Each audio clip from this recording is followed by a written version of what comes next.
Hey, what is going on, everyone? This is Humcast, and today we bring you another episode, and this time we'll be covering Grisaya, a very devious and most certainly controversy topic coming up. Today I have with me the 42 gamer Brent. Hey guys. Wetster. Yo. And Lido. Good evening, everyone. Along with myself, Heavenly, and yeah, so does anyone have any place they want to kickstart the Grisaya talk? Grisaya is... Okay, seriously, we could almost play a clip of exactly our first episode of this season where I said, oh man, my most excited anime of this entire season, it's not Gundam, it's not Unlimited Blade Works, it's Grisaya. I love the VN, I cannot wait to see this anime. Yeah, you really went on about the anime and the visual novel. I'd have to say for like at least a week straight, just demanding everyone play it, everyone watch it, everyone worship it. And now it's, a long time later, and we've seen some episodes. I played the visual novel, Brent's played the visual novel, and of course you yourself have played it.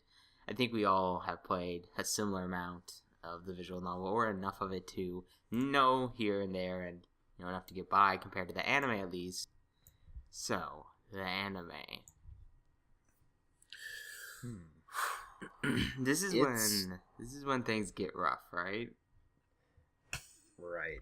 So the anime, it started out pretty decent, and about the middle halfway point, it kind of really dipped down, like far. Right. You know what I'm talking about, Wexter. Hold on. You know what? There's sayings for this kind of thing. Spoiler alert! It's coming. Okay, there we go. There's things for this. It's called jumping the shark, nuking the fridge. I'm going to create a saying called grenading the lobby.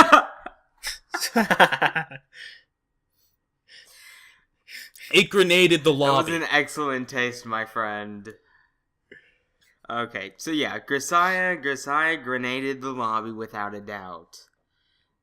So Grisaya's anime was kind of animated weird. You had every episode towards the beginning had like almost a skit, and then it would kind of transition over to another portion and have another skit. This is the way that the visual novel as well works, for those who may not have played it. It works on a very day-to-day basis, and the common for it is very long in comparison to other ones, I'd say. Like, Magicoise is very short in comparison to Grisaya's never-ending day after day after day. Then actually you get into one of the routes and things actually get interesting and more going, but until then you have hours upon hours of just skits and stories, and that's what they decided to animate towards the beginning of the episode. So when it came down to what route they chose, they teased Amanes towards the beginning, right? But it seems like they were doing this weird thing, I'm not really sure to call it, where they did all of them, I guess. Yeah, they're trying to put all the routes into sort of one route, but it kind of fails to do that because some routes like skip ahead into the future and like do stuff to the other characters in the environment that kind of make it hard for them to mesh all together. Yeah, like, I mean, I think the show would have... The weird part is like, Michiru's route was the first route we actually experienced in the anime. And the weird part is, for people who haven't played the Michiru route, they actually did a pretty good job actually doing those two episodes. It was actually a pretty well done little set. But in the actual visual novel, yeah, they cut out stuff, but you should expect that. But in the visual novel, once her route was over, it's like her character has come to her completion. She is done. Her story is done. Like, I mean, there's not much more you can do with her. And the literal next episode, they reset her back to stage 1 without any explanation at all. It's just... Yeah, all that stuff you just watched the past 2 episodes. It didn't do anything. It doesn't mean anything. Just decide, never mind. That was an editing error. Let's just Control Alt Z. It'll be good. Yeah, and like another thing that they did, they removed any reference to romance throughout all of the routes, which some of the routes kind of depended on a bit. Like, I know that was a majority of what was cut out of Michiru's route and Yumiko's route, definitely. I mean, even Amane's route has... Well, I mean, it's harder to tell with Amane, but, I mean, it was still there. Yeah. Yeah, let's just say in almost all of the routes, romance is a key factor in almost all of them, as they normally are in these kind of visual novels. And the weird part about Grisaya is that the actual visual novel itself is about 50 hours. And let's say we were to cut out a lot of the filler, which would be common, which would be about a good 20 hours of the game. I'd say 10 to 20 hours would be common, depending on how fast of a reader you are. And I mean, you still are working with 30 hours worth of content you're trying to squeeze into the last half of the into probably 2/3 of the season, which is like, I'd say from episode 4 or 5 onward. And that still is not enough episodes to be able to squeeze that amount of content in there. So, of course, some routes have to be sacrificed, but the way they went about them was, you'd almost scratch your head and go, why did you even try to adapt that? I wish they had chosen a single route and adapted it through and through. I think that would have been the best way to do it. I think that's always the best way to do it. Just because it makes things easy, it makes things simple, it doesn't have any confusion, it's clear, it's clean, it's cut, just like that. You have one route, one girl, that's all there is to it. You know what I mean? That way you have as much freedom to work in the episode you have with that route. You don't have to worry about the other routes, the other girls. They're there, yes, but they're there for whatever they're needed in the main route. They're not there for their own stuff.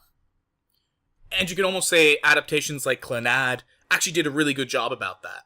See, they added in some of the other routes to help give some needed weight to the series, so that way the side characters were more than just puppets going, "Hello, Tomoya! Hello, Rio! Bye, Rio! Bye, Tomoya!" Woo! They add in some... I mean, ultimately, Clannad follows a single girl's route. That's what it comes down to. Yeah. Yeah, and I mean, the cool part about Clannad is they added in enough of the Kyo and Tomoyo routes, so that way they could go, hey, we've got 2 OVAs coming out following the ending of these 2 characters. If you like these 2 characters, here, enjoy. Right, and that's part of it, is that I feel like they had more creative freedom with the route, and how they animated it, that made it better than Grisaya in a lot of ways. Oh, we could say Grisaya had some creative freedom here. They grenaded the lobby. They grenaded the lobby. So let's talk about grenaded the lobby, Webster. I know to yourself, myself, this is a close to heart moment, and I'm not sure how Brent feels about Yumiko, but I imagine it's somewhere similar. The Yumiko route in the anime. Oh, they completely... No, it wasn't. So, I want to say this, like, I didn't hate it for what it was. I hated it because it did not deliver the kind of perception that's required for that ending. So, in a lot of ways, they could have handled it properly, but they didn't. Like, they could have gotten away with ending it like that. But the issue is, and like I said earlier, spoilers, is that they messed up with her dad's character.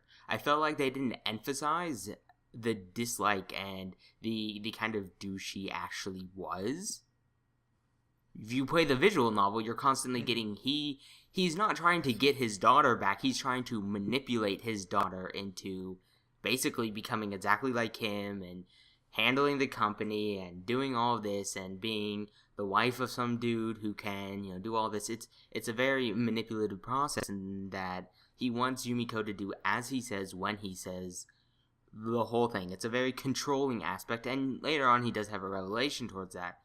But that's after all of what you see in the anime has already been done and happened and over with. That's, later on. Yeah, and I mean, and the Yumiko route is kind of itself, like, I know inside the actual game hours, it's about maybe 8 hours. It's like 6 to 8 hours. But in the actual story, it takes place over about a year. It's over almost a year span. And, and I mean, there's a lot that happens within there. We get a lot of her backstory. And her backstory is really dagger in the heart, twist it. Like, it's just really awful shit that she went through. You need it because it builds the perception of the father. It lets us know who the father is, rather than just appearing on screen as some guy who wants his daughter back. It tells us what he was doing through this time. It tells us, what happened between the father and the mother. It tells us, it tells us all of these things that we need to know to decide on what kind of character her father is. And on top of that, it outright shows that he just wants to control Yumiko throughout the whole scenario. So when the anime goes in and it, gives us this father who wants his daughter back, and then all of a sudden Yumiko fakes her own death and freaking, blah blah blah, you see her dad crying at the grave, you almost feel sorry for him, because you should, because that's the way that his perception was built. He was built as a character who wanted his daughter back in the anime, when in reality that was not his character throughout the visual novel. It really just makes Yumiko look like a bitch, right? Like, there's no other way to say it. Yeah, it really does. And the weird part is the entire Yumiko arc route is squeezed into this little episode. 30 minutes, tops. 30 minutes is used to tell her entire story. Right, Yumiko's route is fairly long, and there's a lot to cover in it. Like I said, you have the background arc, and then you have to go over everything else that went on. Yumiko had to. It's another thing you don't see is you don't see Yumiko struggling between overcoming what her father wants out of her and what she wants to do. You miss out a lot of her route throughout the anime, and it butchered it, literally. It grenaded the lobby, as Wexter would say. I don't really have much of an explanation as to why they would go about doing it that way, but they did, and they did it horribly. Like I said, I think that they could have done an original Yumiko ending arc, and they could have done the exact same way if they had changed the way that her father was viewed. Because ultimately, that changed the perception of the whole situation. Brent, how do you feel about episode 6? Because, we've got quite the amount of vial and vinegar we've simulated for this particular episode, but how do you feel about it? I thought it wasn't very well done. Like, you squeeze this really big route into one episode and cut a lot of it down and really change it up. And, like Heavenly said, the perception of her father was just completely off, and they really should have worked on that better. And it was probably the turning point of where the anime started to really go downhill. Mm-hmm. And I mean, it's really weird because Grisaya as an adaptation can work. You can do Grisaya. You might even be able to do this kind of route-based structure in a time frame. But I'd say you'd have to do it within 25 episodes, 25, 26 episodes to really get the full impact. In fact, if you really want to do every route, here's a simple solution. Groundhog Day it. Yeah, there's an anime that does that, and I freaking hate it, but it's called Photokano, and at the end of each route, it kind of resets time back to before the route started, and they just pick another girl to do. Mm-hmm. There's another anime that does that. It is Amagi SS, and I believe Amagi SS Plus does that as well. Okay. After they go through the character's route, it resets back to the beginning, and he starts over. Yeah, Right. I mean, the thing is Grisaya can work like that, because that's kind of how the visual novel works. Because, for those who haven't played the visual novel, let's take Amane, for example. When you're about to enter the Amane route, it gets to this point. It's like, does he kiss her, or does he not kiss her? If you want to enter her route, you kiss her. And you go into her route, and you do her story.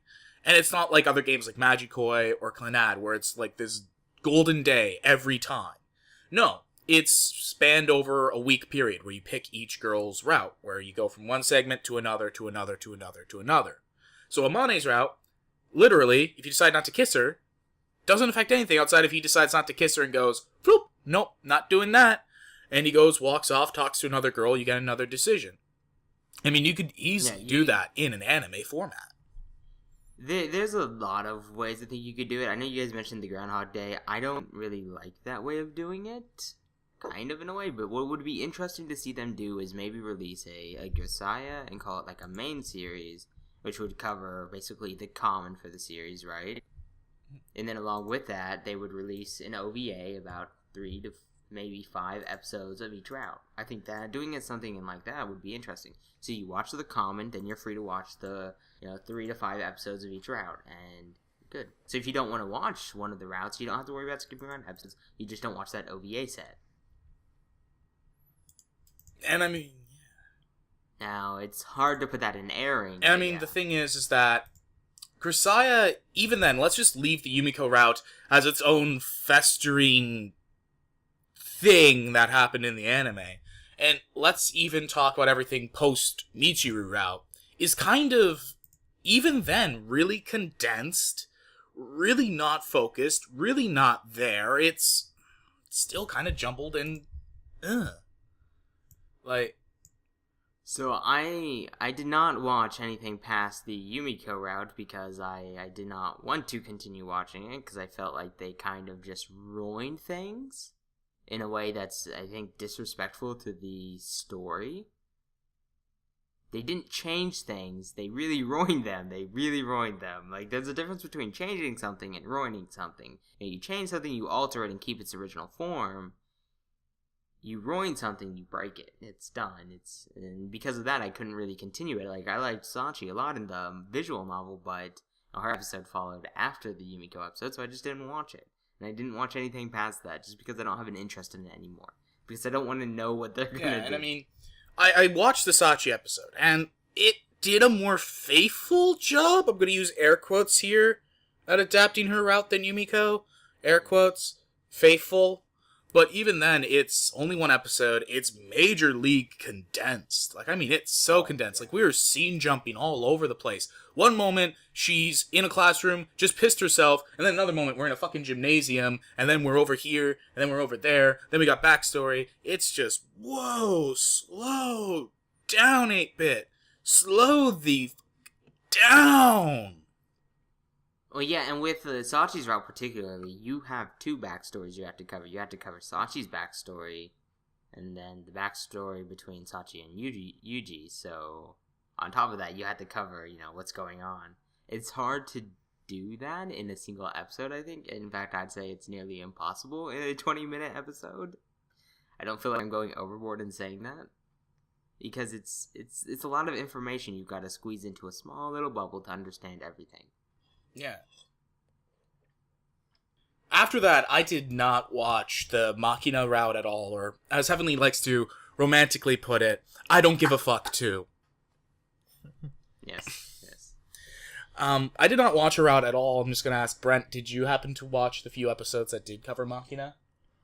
Yes, I did. I think that it's probably one of the more faithful routes to the visual novel, to anime transition. Have you guys played her route in the visual novel? I have. I've played her route. Okay. Nope. Yeah, it's more faithful than the previous ones, but it still feels a little condensed, even though it does have 2 episodes of wiggle room to use. Why would they give Machina 2 episodes and not Yumiko? Because her route is probably the longest in the visual novel. Yeah, it's... Yeah, but that's not the way it works. You gotta go by best girls. And Machina's at the bottom of the list. well, because Machina's route also does cover a bit of Yuji's backstory too, and sort of the people that he works for. Yeah, and I mean, here's my problem with her route in the actual visual novel, is it's way too long. Like, that is the route that probably has the most filler. Out of all the routes, that's the one with the most filler. And, I mean, even then, I think her route was something like a ridiculous length, like 12, 15 hours, if I'm remembering that thing correctly. Oh yeah, it was long. It was long, and it was a slog to read. So, I mean, to hear the anime actually condenses that, I think it'd actually work a lot better, but as I said, I'm not entirely sure if they could do it properly, because so far it seems like both the director and the writer are rather inept at being able to actually do a proper focused route. Like, as I said, Michiru's route was relatively faithful, but they cut out a lot. Yeah. A lot was cut. Actually, one of the interesting things about the Machina route and how it's displayed in the actual anime is that they used the wrong ending for her route. They instead used the bad ending. Oh. Mistake made? No, they use what Yuji does in the bad ending, and that's how the route ends. And I'm just like, wait, what? Why? Why would you do that? I don't know. Ending, the bad ending for that was pretty bad. It was pretty bad. It was pretty bad. Yeah, it is a bad ending after all. Versailles is weird. because sometimes a bad ending in Grisaya isn't really all that bad. It's like kind of, it's not the ideal ending, but it's an ending compared to the good ending. But I mean, But there are only so many instances of that. Yeah. Every once in a while, a bad ending is a bad ending. Yeah, it's pretty bad. And then we've got the Amane route. Even then, the Amane route I've catched a little bit of the Amane route in the actual anime. And I know what people are going to say. Is they're going to say, best route, entire visual novel. Best route, best route, best route, best route. No. But I mean, the problem is that a lot of her route really does have a fair bit of, let's just say, pillow talk? Hentai game. Yeah, hentai games. So the first, I'd say, third of her actual route in the visual novel is pure, unadulterated porn. It's porn. Yeah, there's definitely a lot of that in the route, but there's a reason for it. They kind of explain it, but at the same time, they kind of... Okay, they do explain it, but the issue with Amane's route that I had is that her backstory kept going and kept going and kept going and kept going, and it was not relevant whatsoever. Like, they just need... And by the end of it, it was stupid. It was just stupid by the time you got to the end of it. I was like, oh, okay. Like, apparently that's how that works out. I mean, it was a total mess of things. That's just how it turned out. Like... Zombies, nom nom nom nom nom. Yeah, zombies. Or I think that's basically how I felt. I think they refer to them as ghouls or something in the actual visual. That's what the translation uses, ghouls. And as I said, I caught a bit of her actual arc in the actual television, the anime. And even then, it still had very, very, very similar problems to the rest of the series. It was very condensed, really not quite working too well. And I think the best part the entire anime got nailed was, strangely enough, Amane's backstory. It's like, that was like the only part, I think, of the entire anime where I went, wow, this has potential to be really great. Wait, hold up. I think that was because in the earlier episodes, they teased Amane's route. You know, they showed when they teased it. They clearly showed part of her background. When she was sneaking into Yuji's room, I believe, or when she was leaving it, one of the two, I can't remember. And because of that, I had originally thought that they were going to go an Amane route, and they just decided to not do that. Yeah. Which I imagine would have been a lot better. They had just been with ruining one girl instead of all of them. Yeah, I mean, maybe Amane's route in the visual novel has the best, I'm going to use air quotes once again, because visual novels, it's all up to the reader's personal preference on what they like, but it's probably the best route, air quotes. But even then, like, the problem is, once again, with this anime, is it really runs into the problem of too much shit in too little time. Yeah, that's a lot of it. It really is. Maybe if they had more time, they could have done things different. The Yumiko route aside, just because, as we've already said, that was just an instance of ruined. Not necessarily condensed. In fact, it was completely changed. Yeah, like I mean, and when we actually look at this anime as a whole, like, I mean, I'm probably gonna have to one day sit down and watch it all, just that way I could say, yes, I've watched it all. One day in the far, far off future, when I loaded my brain full of acid, possibly, yeah. But I mean, once again, it's weird, and I hate to say this, but the entire anime kind of feels disjointed. Like, it doesn't feel cohesive, and I think that's the biggest sin of an adaptive writer can do with a property, outside of the fact just saying, fuck it. Let me just write my own mumbo-jumbo, and we're just gonna go with it. Is cohesiveness. Because with visual novels in particular, is... if they're a Clannad-like setup where you've got to pick options and those options then branch off to other options, and you just go through there to complete a route. What you gotta do is make all those kind of decisions work in a greater narrative.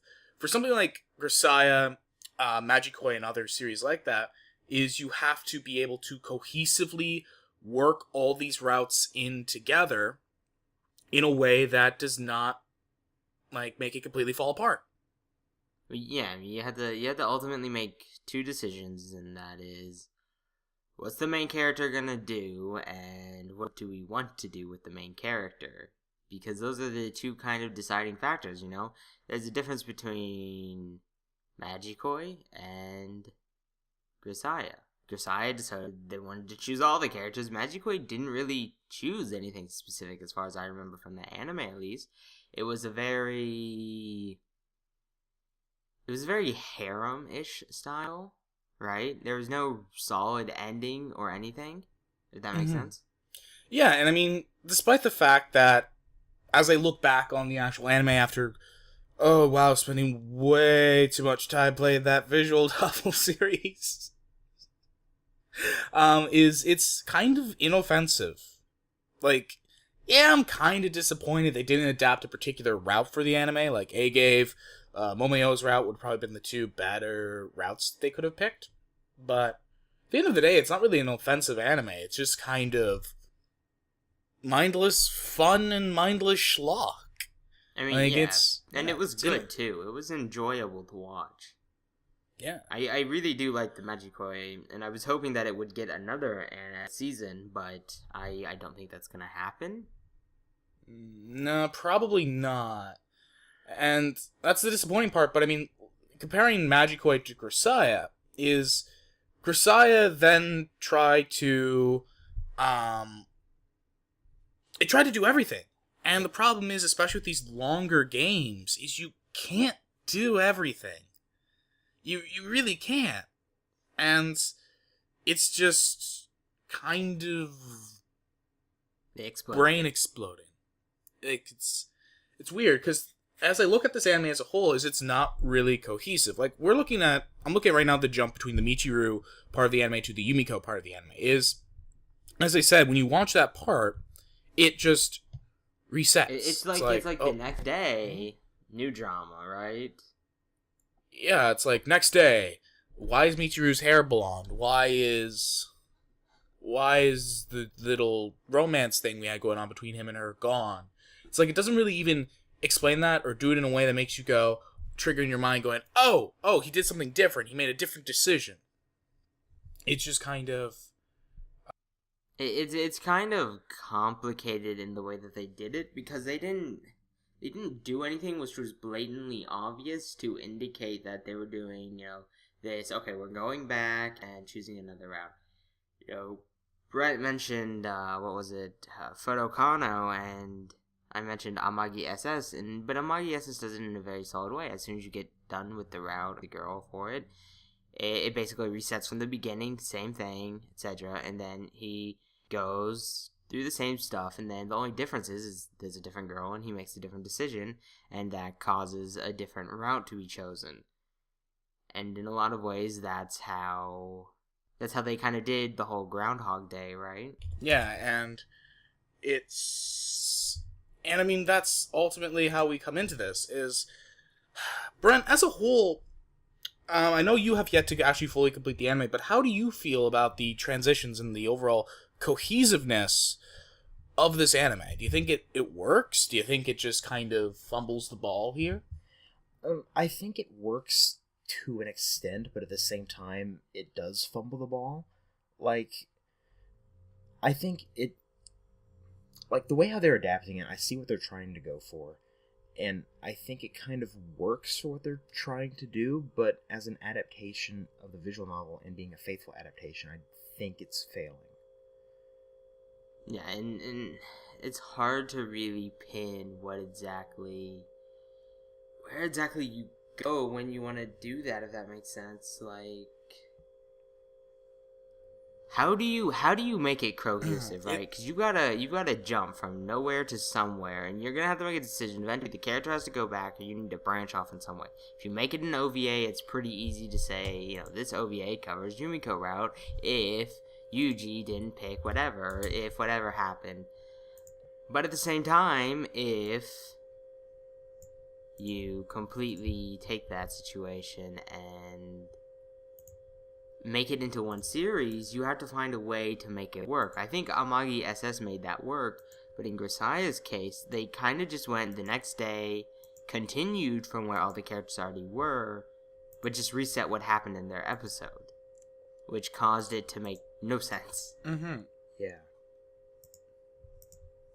Yeah, and I mean, I'm just going to probably put this out here, is I'm a huge Yumiko fan. I absolutely loved her in the visual novel, and when we did not grenade the lobby, I enjoyed her in the anime as well.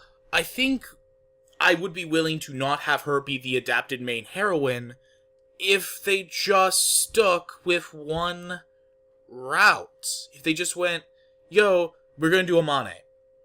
Cool, we're going to do Amane.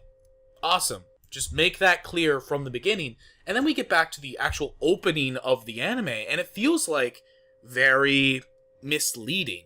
Like, Yumiko probably gets the main heroine treatment in the actual opening. She's the first character you see. She's the center of the group of girls at the ending. She probably, if I were to count the amount of time she shows up on screen, probably gets the most amount of time in the opening. Yet in the actual anime, she gets one episode. Yeah, if you compare actually One the episode. episodes themselves, I feel like Amane then takes victory in the most references to her route. Because she had quite a few references throughout the anime about her route, of course, but, again, that kind of went the same way. They ended up not picking anyone, and I think Yumiko would be the best choice to pick, just because I think it was the best arc in the visual novel in comparison to the others, despite the fact that Sachi is probably one of my best girls, but Yumiko is still better. Yeah.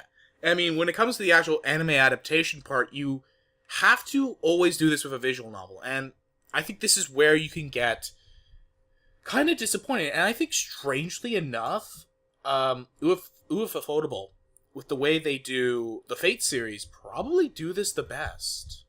They go, okay, we did Fate Zero. Now what do we do? Okay, well, there's the Studio Dean version of Fate Stay Night, which covered pretty much all of the Saber arc. Pretty much did all of the Saber route in the actual visual novel. Okay. So we got two routes left. We got Unlimited Blade Works and Heaven's Feel. Okay.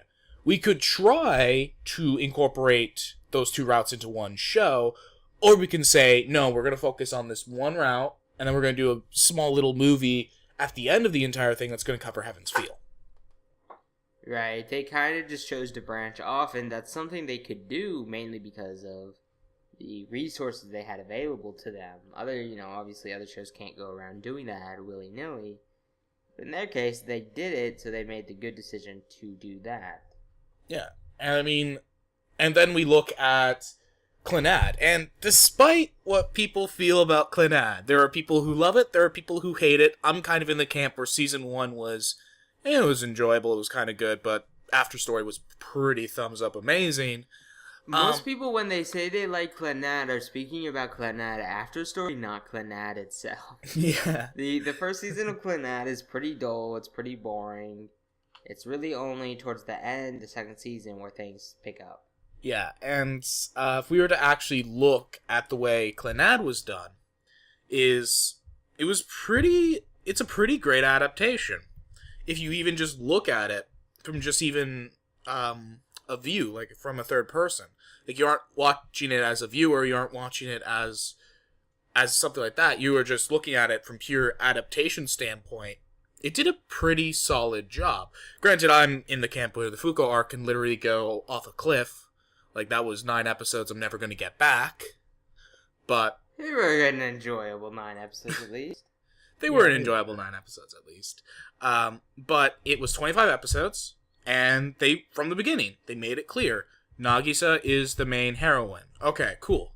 Okay, we're doing the Fuko arc. Okay, Fuko arc, done. Alright, for fans of Fuko, that is done. Okay, cool. But if you notice, Nagisa, even in the visual novel you play the Fuko arc, she's nowhere to be seen in that part in the visual novel. She's not there. She's just off somewhere else. Gone. But in the anime, they went and they incorporated. Okay, we're going to incorporate Nagisa throughout the Fuko arc. She's going to have conversations with Tomoya. There we go. She's been incorporated in there. Okay, cool. Now what we're going to do is we're going to try to cover a bit of the Tomoyo and Kyo routes. Okay, cool. So we're going to start here, and we're going to incorporate bits and pieces of both route together. And, okay, for this part, we're going to need Nagisa out of here. So we're going to cut this out. Okay, Nagisa's not here. This will allow us to focus on just Kyo and Tomoyo. Okay, cool.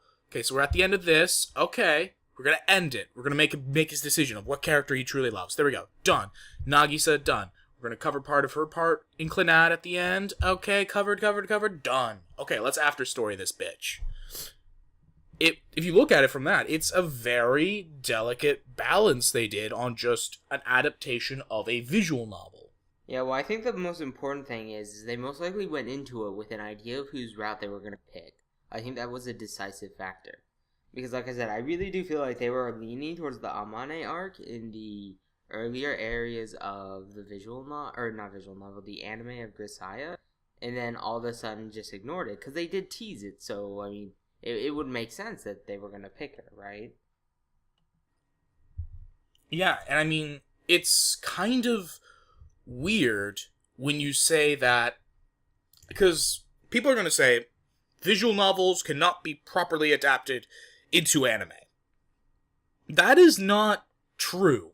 They can be done. It's just, how are you going to do it? And I personally believe that there is a best way to do it. And that is pick a major heroine. You pick the main heroine. You do that, you're done. You've got ways that you can incorporate her into bits of the other routes, slowly weave her in and out. It's a very delicate balance. Or you can even just Magikoi that. In fact, let's just call the two ways to adapt a visual novel properly the Clannad method and the Magikoi method. The Clannad method... I'll add on to that by saying the Omagi SS method, just because it worked. It was good. It was good. But, okay, so, we got three methods. We got the Clannad, we got the Magikoi, we got the Amagi SS. The Clannad, as I've already said, is a very delicate process. You've got to know who your major heroine is. You got to know which parts of which arcs from the visual novel you've got to adapt. You got to know where to properly balance in your main heroine into those routes, because most of the time she ain't there. Alright? And then at the end, we've got a concise ending, and then we're going to cover a bit of their relationship with each other, and there we go. We've got the Clannad method of doing it. The Magikoi method is just, fuck it. We're going to do our own story, and it's going to be awesome. Hey, it's based off a hentai game, right? Yeah, let's throw titties in this. Yeah, titties. All right. Action scenes? Action scenes! Yeah! Oh, man. Wasn't that awesome at the end? In Magikoi's defense, the visual novel contained both of those things. Its defense, it did. It did. But they went with the harem. They went with the harem route. They didn't pick any girl as the best girl. They just animated it. They just went, fuck it. Fuck being, faithful to the source material at all. Hey, you remember that scene from the visual novel with the battle of the classes and, this little Momoyo thing? Yeah, we're gonna do that in the first episode. There we go. Done. Now we're gonna go do all this crazy shit. Oh my gosh, at the end, hey, did you have fun? Yeah, I had a lot of fun. Want to go play the visual novel? Yeah, I kinda do. But don't you think it's gonna be awesome? Yeah. Hermit crabs. Yeah. And then it's something else. They did it in an interesting way. I'll give them that. They made the adaptation work, regardless of all things. They made it work. Not really sure how a car wreck happened and it somehow formed a beautiful swan statue, but it did. I was just waiting. You really could say that the Magikoi was ready to crash at any moment, and when it did crash, it just formed into a beautiful little swan instead of a train wreck. It's literally, it came to the end. Yeah, that happened. It's like the entire everything after maybe episode 4 was this complete and total train wreck of politics, explosions, titties, Kamehameha waves. Robot mechs! Brah, brah, brah! Brr, explosions, bullets! Oh! Hermit crabs. Huh. I mean, the hermit crab, so you might as well. Hermit crabs. That was bloody awesome! What's with that ending? I don't get it. You won't get it. It's an inside joke. Oh. That was awesome. Yeah. That was awesome. If nothing, It wasn't really all that good. It wasn't all that good. I know, but it was awesome. If nothing else, they made the Magic Way anime enjoyable. Not necessarily, super clanadish, heartfelt, all this, all that kind of thing. They just made it fun. And that's what made it good. Yeah, and then we got the Amagi SS method, which on one level may be a more delicate process than the Clannad method, because you've got to figure out a way to cram all these routes into an episode length, like 12 to 25 episodes. And you've really got to focus, fine-tooth, go, okay, we're going to cover these amount of episodes for this character. Once that's done, we got to make it clear that time has reset, or we're moving on to another route. Okay, we got to do this in a way so that way the viewer can fully understand this and grasp this. The way Amagi SS does it, I believe, is... It's been a while since I've seen it, but they start off with the main character in his closet, which has a bunch of stars and it, so it's sort of whatever. He's a depressing emo. But leaving that aside, it starts him off with that, and then he talks about how he was dumped or whatever, and then he continues into school, picks a girl, rowdy things happen, and then when that route's done, the next episode comes in, he's in his closet talking about how he was dumped and staring at his stars. And it does the same thing. Goes to school, picks the next route. You still see references of the other girls, like they still exist. They didn't just up and disappear. They're still there and there. They have no recollection of one another, obviously, because unless they need to know him, there's no need to know him because he hasn't met them in this route or this universe. And then they play through, and then they just do the next thing. It just keeps doing that until they've covered the routes they wanted to cover. Yeah, and I mean, I think there's a certain amount of episodes you could probably get away with the Amagi way of doing a visual novel adaptation, and I think that minimum is probably 24, 25 episodes. Which is minimum. What Amagi is. That or you need to cut down on the routes, because I think Amagi routes were 3 episodes or something, I don't know. I think they were somewhere around there. Yeah, so you've got to basically carefully decide how long each one's going to be. And once you've got that done, most of the times you can't squeeze a route into an episode. And I think that's where Grisaya completely bombs as an anime. Grenaded the lobby, some might say. Grenaded the lobby. Yeah. Yeah, is they once again, too much shit, too little time. Like, 25 episodes would have been a completely serviceable way of doing Grisaya. That, or they could have just reduced the amount of routes they did. They could have only done 2 routes, or... they could have only done 3, maybe. They didn't need to do a whole bunch of routes. They could have just 8-Bit could have done a poll in a magazine, like before they even decided to animate it or write it, going, "Who is your favorite character in Grisaya? Here are your options." I mean, Boo. there's a lot of ways they could have done it. They could have just picked one of the characters to go with. But in the end, they didn't choose to do any of those things, and what you got left with was some dude who probably didn't know what he was doing when he was directing it, didn't go into it with a plan, and chaos ensured. Complete and total non-brilliant chaos. Chaos that turned into chaos, not a beautiful swan statue. It wasn't even hermit crabs. It was not a hermit crab ending. It was an abomination to Grisaya, and yeah. It was just, yeah. Brent, any final opinions from the guy who's completely 100%ed the visual novel and has probably seen the most of the anime? Well, I don't think it's that good of an adaptation. I think it has some good production values behind it, but as a whole, it kind of fails to adapt the visual novel for any newcomers to the series. All right, well, I think that's about good for today, right? And we kind of covered Grisaya. We hyped Magikoi up, debated our reasonings, crushed Grisaya, grenaded the lobby. Is there anything else? Any final things anyone wanted to add to this? Grisaya. It was so bad, but it hurt so bad. Oh yeah. So if any of you guys are interested, actually, a company known as Sakai Project has just launched a Kickstarter to bring the 3 Grisaya no Kijutsu visual novels over here to the West, and you can support it. He has a point. The Kickstarter is available. I will put a link in the description for the Kickstarter. You can support it, get an English version of the games. I think they're doing all of them, not just one of them. So it should be Yes. good. Oh yes, actually, it has already been completely funded. Completely translated, all that fun stuff. Well, that sums that up. So I'm gonna sign this out. It was nice having everyone here, and we grenaded the lobby without a doubt. So just to go over everyone one last time, we've got today Wexter. They grenaded the lobby! The 42 gamer Brent. I'll talk to you guys later.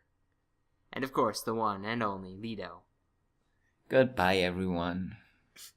So thanks for joining us, and this has been our Grisaya Talk.